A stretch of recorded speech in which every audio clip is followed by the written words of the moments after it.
Em nome do Pai, do Filho e do Espírito Santo. Amém. Amados irmãos e irmãs, é com muita alegria que nós estamos aqui hoje para juntos estudar e meditar uma das primeiras leituras, que é orientada pela Igreja para a comemoração dos fiéis defuntos, ou como tradicionalmente a gente chama, para a missa do Dia de Finados. Deixa eu explicar um pouco para vocês. O ano passado eu gravei 3 primeiras leituras, uma segunda leitura e um evangelho. Então, eu vou colocar aqui no início da descrição todos estes links, certo? Para que possa te ajudar. Na verdade, o evangelho do ano passado eu referenciei outros 3 vídeos que eu já havia gravado. Eu vou fazer a mesma coisa de novo, tá tudo aí para vocês, tá certo?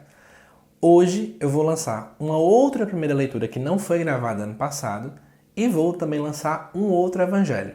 Só assim eu vou estar lhe ajudando, a você poder se preparar melhor para essa celebração, tá certo? O ano passado eu gravei a leitura de Jó, a de Isaías e a de Sabedoria. Hoje eu trago para vocês o texto lá de 2 Macabeus. O texto diz assim para a gente: naqueles dias, Judas mandou fazer uma coleta, recolhendo cerca de 10.000 dracmas, que enviou a Jerusalém para que se oferecesse um sacrifício pelo pecado. Ação justa e nobre, inspirada na sua crença na ressurreição. Pois se ele não esperasse que os soldados mortos haviam de ressuscitar, teria sido vão e supérfluo rezar por eles. Considerava, porém, que aos que morrem piedosamente está reservada uma bela recompensa. Santo e piedoso pensamento este de orar pelos mortos.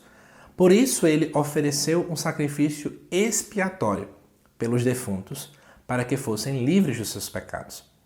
Primeira coisa, no último sábado eu lancei um vídeo aqui no canal sobre a oração pelos mortos. Lá nesse vídeo, inclusive dá uma assistida aí, tá bem destacado ele nos vídeos anteriores, porque nesse vídeo eu vou explicar um pouco da fundamentação bíblica para rezar por aqueles que já morreram. Eu sei que nesse dia 2 tem muita gente protestante aí, às vezes ficar reclamando conosco católicos, que a gente é alienado, que a gente está pecando. Então você quer se fundamentar, corre e assiste esse vídeo, tá bom? Segunda coisa importante, só para comentar rapidinho, essa semana, estou colocando um formulário aqui no início da descrição também, para você que quer participar de um curso de introdução aos evangelhos, onde eu estou abrindo aí uma pré-venda, e aí você que se inscrever neste formulário vai ter acesso em primeira mão ao valor, às informações do curso. Então você que tem interesse, preencha aí que ainda esta semana eu vou entrar em contato com vocês para explicar tudo como é que vai funcionar, tá bom? Mas vamos lá para o texto?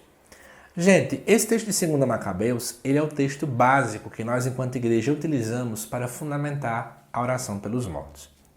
Ele foi escrito ali por volta do ano 200 a.C., 100 a.C., então é bem recente. E esse livro, ele acaba trazendo então um pouco para a gente de como é que era a compreensão judaica poucos anos antes de Jesus vir ao mundo. E o que é que acontece para você entender o contexto? Alguns soldados tinham ido para uma guerra num contexto de fé, quase uma espécie de guerra santa. E esses soldados eles acabam morrendo. Se você observar bem os versículos anteriores, você vai perceber que acontece o seguinte. Esses soldados, quando eles morreram, você tinha o costume de nem sequer tocar nos corpos dos cadáveres. Mas o povo vai lá nestes corpos e encontra que tem uma coisa errada ali, eles tinham alguma coisa pagã. Lá no texto você vai ver isso melhor. Então vou dar um exemplo. Imagina que usar a cruz fosse algo equivocado naquele tempo. E eu vejo que aqueles soldados estavam usando essa cruz. E não podia usar ela porque isso era algo pagão, porque isso era algo supersticioso. E aí o que acontece? Eles estavam lutando por algo bom. Eles estavam lutando o bom combate, pelo contexto religioso. Será que só porque estavam carregando essa cruz, que era algo equivocado, eles estavam condenados ao inferno? Judas Macabeu não concordava. Então o que é que ele fez? Ele mandou fazer uma coleta, coletou do povo, cerca de 10.000 dracmas, e envia para Jerusalém. Porque lá em Jerusalém tinha-se o templo, e no templo se fazia ofertas de sacrifício pelo pecado do povo. Pela primeira vez na Bíblia, agora se faz o sacrifício por pessoas que haviam pecado. E segundo o texto, essa é uma ação justa e nobre, inspirada na crença na ressurreição. Por quê? Se um dia a gente não for ressuscitar dos mortos, não tem para que mais rezar, porque a gente já morreu e pronto. Mas se nós um dia vamos ressuscitar, então sim, a gente pode rezar por essas pessoas. É esse o contexto da leitura, não é? Porque aqui diz o quê? Considerava que aqueles que morrem piedosamente está reservado uma bela recompensa. É santo e piedoso o pensamento orar pelos mortos. Amados irmãos e irmãs, a fé de que aqueles que morrem buscando o céu mas que por algum motivo cometem algum pecado, estão em alguma dívida, né, para com Deus, então eu, enquanto igreja, entendo que sim, eu ainda posso rezar por essa pessoa. Eu já quero deixar claro para você que para nós católicos, a oração pelos mortos não quer dizer que eu vou mudar o coração de Deus. Na verdade, a gente nunca muda o coração de Deus. Deus, ele é imutável. A minha oração, na verdade, por aqueles que já morreram, é porque nós compreendemos que aqueles que tiveram uma vida digna, mas essas pessoas, elas morrem em pecado ainda. Elas já têm direito ao céu, mas elas só podem entrar lá quando elas estiverem completamente purificadas. E aí pensa, eu já morri, mas eu não tenho acesso direto a Deus. Então, se eu não tenho acesso, ainda é uma vida com alguns problemas, né? Não é uma vida perfeita, porque a perfeição só está em Deus. Então eu rezo para que esse povo tenha consolo.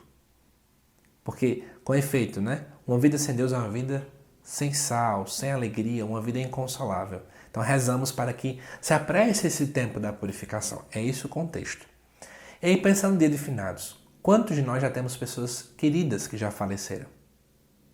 Entes queridos, pessoas conhecidas, que já não estão mais aqui entre nós. E, amados irmãos e irmãs, rezar por essas pessoas é uma ação justa e nobre, se nós acreditamos um dia na ressurreição. Se nós entendemos que existe uma vida além dessa vida aqui da terra, precisamos rezar por esse povo. Você tem rezado por aqueles que já morreram? Parece que a gente tem esquecido, né? Esquecido das pessoas.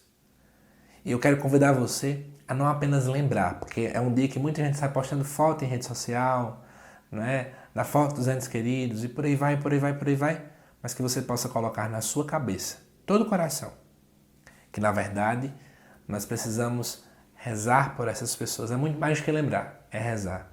É visitar o cemitério, é de fato hoje rezar um terço, ir à Santa Missa, colocar essas pessoas diante do Senhor. Porque nós cremos na comunhão dos santos.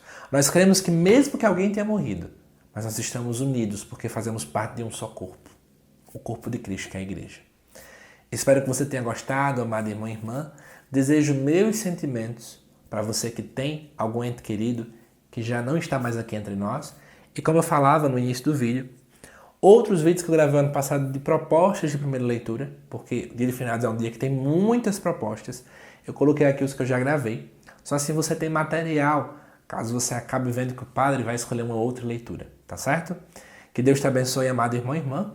E eu te aguardo às 7 horas da noite, onde eu vou trazer aqui um vídeo com uma das propostas de evangelho para a missa dos fiéis defuntos ou a missa de finados, não importa como você chama. Mas não perca essa missa, não deixe de visitar também o cemitério para rezar por aqueles que também muitas vezes ninguém lembra. Né? Como dói perceber às vezes quando a gente vai no cemitério que tem túmulos que não tem nenhuma visita, porque parece que o povo já esqueceu. E nós podemos rezar por todas as pessoas, tá bom? Que Deus te abençoe e até mais.